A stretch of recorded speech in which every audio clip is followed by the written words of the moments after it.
कुछ देर बाद लोकसभा के मतदान का पहले दौर का मतदान जो है अब से कुछ देर बाद शुरू हो जाएगा और तमाम बड़ी पार्टियां यहां चुनाव लड़ रही हैं। और सबसे बड़ी बात यह है कि सहारनपुर ज़िले की बात करें तो यहां पर पूरी ताकत जोड़ दी गई है इंडिया गठबंधन की तरफ से भी और बीजेपी की तरफ से भी, क्योंकि आपने देखा है किस तरीके से जब प्रियंका गांधी यहाँ आई थी लोगों का जनसैलाब यहाँ दिखाई दिया था। साथ ही साथ जब योगी आदित्यनाथ यहाँ आए थे उनका भी बराबर की ही जनसैलाब यहाँ दिखाई दिया गया था। तो एक बड़ी कांटे की टक्कर सहारनपुर को मानी जा रही है। साथ ही साथ उत्तराखंड की बात करें तो हरिद्वार सीट एक सेफ सीट मानी जाती है बीजेपी के लिए। और ज़्यादातर उत्तराखंड के जितने भी लोकसभा के कहा जाए कि जितनी भी लोकसभा की सीटें हैं उन पर अच्छा खासा दबाव बीजेपी का रहता है। और बीजेपी अच्छे खासे गढ़वाल की बात करें तो अनिल बलूनी जो हैं चुनाव लड़ रहे हैं और कांग्रेस से गणेश यहाँ पर चुनाव लड़ रहे हैं।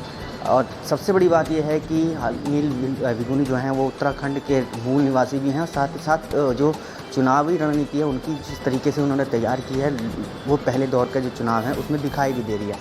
और अब से कुछ देर बाद ही चुनाव शुरू हो जाएंगे और पहले चरण में 21 राज्य के लिए 102 सीटों के लिए वोटिंग होनी है। और इसको लेकर और आपको बता दें सुबह 7 बजे से लेकर 6 बजे तक की वोटिंग होगी और सारी पार्टियों ने ताकत झोंकी थी। तो ये कहा जा सकता है कि अब से कुछ देर बाद जो चुनाव होना है उसमें देखिए कैराना मतदान भी होगा और सहारनपुर ये एक महत्वपूर्ण है। बिजनौर, मुजफ्फरनगर, मुरादाबाद में भी वोटिंग होनी है।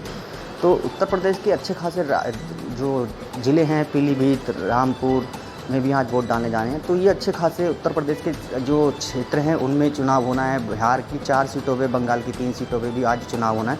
तो मैं ये कह रहा था कि किस तरीके से जो वोटिंग है उसका पैटर्न क्या रहता है इसे थोड़ा बहुत झलक ज़रूर नज़र देखने को मिलेगी। और आने वाले दिन में जो चुनाव हैं यानी पहले दौर के बाद जब दूसरा दौर का चुनाव आएगा तो उसका एक अंदाज़ा सभी तमाम पार्टियों को लगा लिया जाता है। तमाम पार्टी लगा लेती हैं कि आगे आने वाले दौरों में किस तरीके की ताकत, किस तरीके की रैलियां आयोजन हो रही हैं जिससे लोगों का रुझान उनकी तरफ आए।